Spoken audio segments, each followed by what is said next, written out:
Brother teacher here, I have an interesting question for you. Not like I've never had an interesting question for you before, but this is for everyone, but this may be of particular interest to most of you that consider yourselves Christians, believers in God or a deity or a holy one, a creator, as it were. And the question is simply this. Humor me just for a moment, if you would, some of you. How much time do you spend on yourself, your own life, dealing with the issues of life, taking care of a family, or just simply yourself as an individual, working, going to school, sleeping, entertainment, and everything else? How much time in a 24-hour period do you spend engrossed in your own life? You got that one? Now, the next question is this.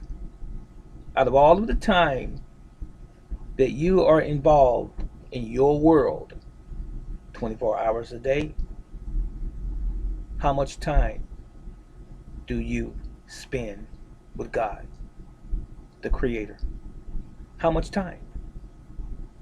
Do you think about Him? Do you pray or talk to the Creator? If so, how often in a 24-hour period? Just to use that as a foundation.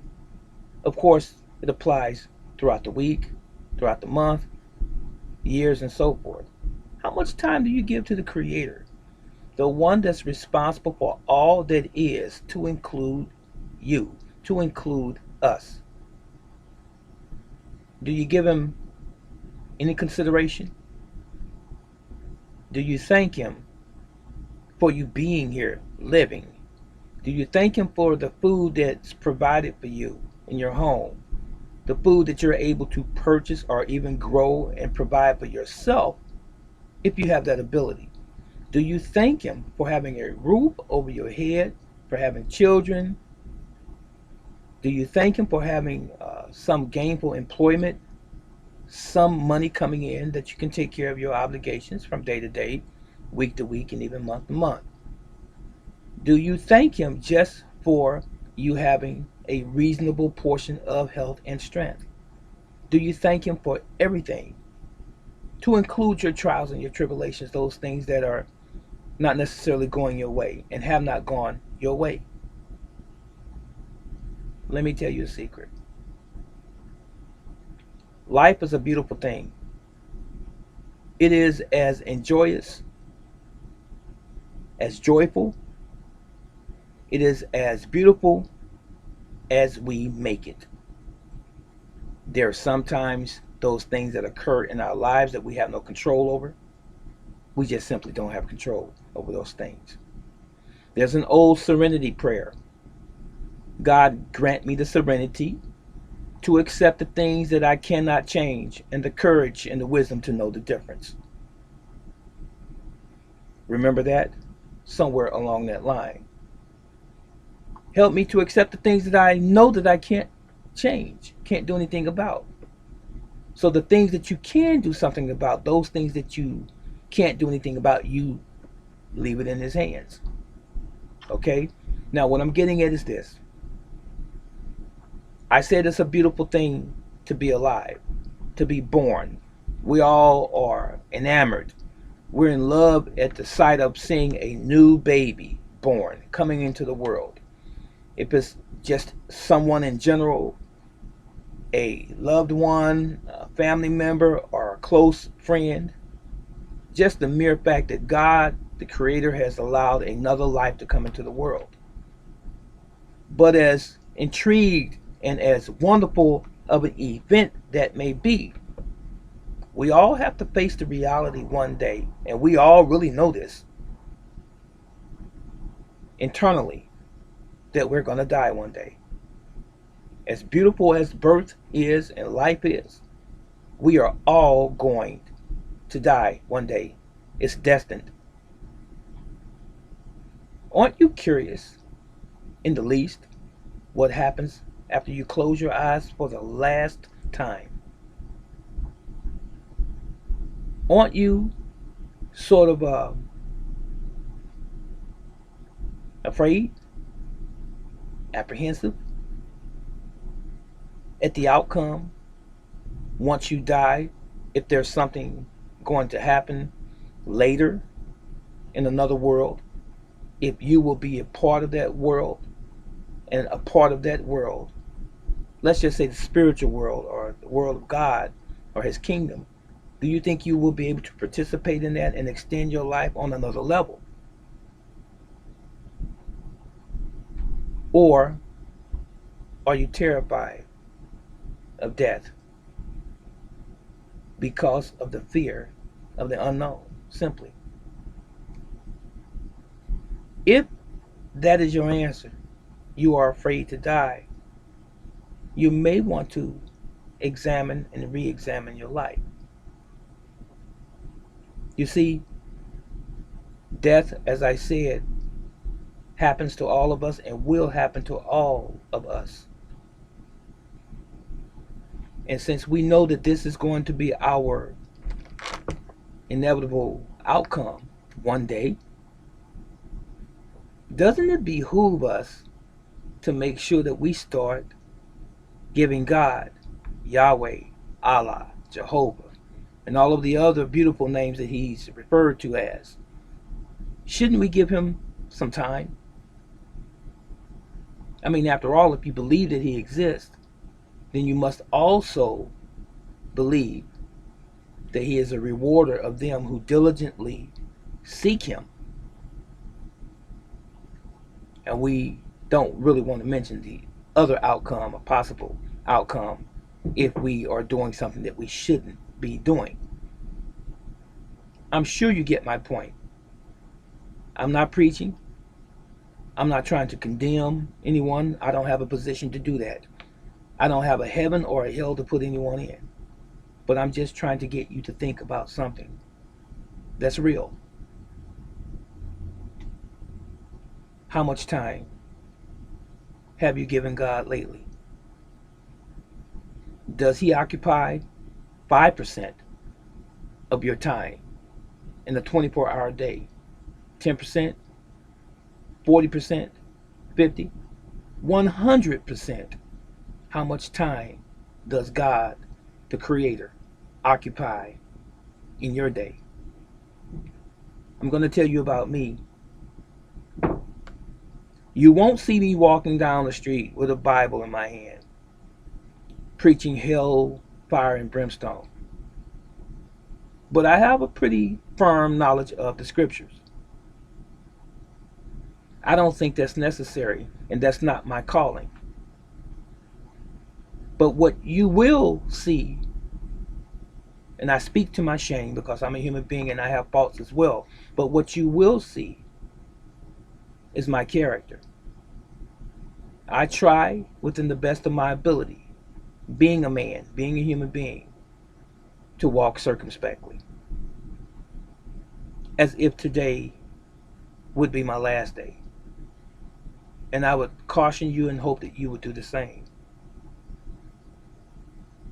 Some of us, we take life for granted. We assume too much. We believe that we can party every weekend, do everything that we want to do under the sun, under the heavens.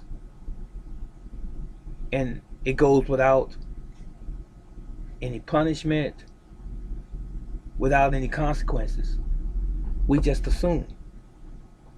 That's called being presumptuous. But what would happen if we just live our lives recklessly and just all of a sudden we become a victim of death, a car wreck, a massive heart attack, an aneurysm, someone shoots and kills us? Whatever the reason may be that causes our death, and we don't have our houses in order. metaphorically speaking. How would you feel if you had to stand before the creator of all that is?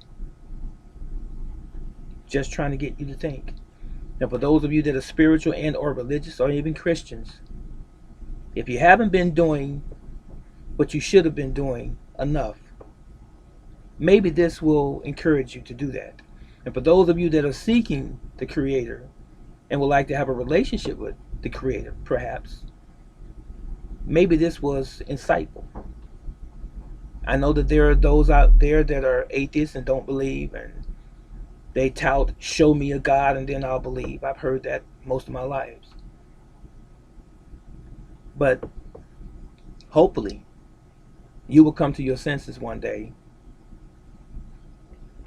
maybe immediately, because the world in which we live is rapidly changing, and that's not for the better. I am consciously aware of the Almighty every single waking moment of my life. When I awake in the morning, or whenever I awaken, I am consciously aware and thankful to the Creator. Note, I said Creator. I am the created as you are. You didn't come here by happenstance. Someone willed you to be here, me to be here, us to be here, the world of life to be here. Someone with purpose wanted that to happen. Why is it that we don't give that someone the credit that he deserves? By at least acknowledging him and being thankful. That's not to say that life is going to always dole out the most perfect blessings. We're going to have good times and bad times. Such is life. It's supposed to be that way, because this is part of our character being developed. But you better believe that you need to start paying attention to what your real origin is. We came from the Almighty, and we are his handiwork amongst other creations, the animals, the planets, the sun, and the world and the oceans and so forth. But we're the most intelligent beings on planet Earth.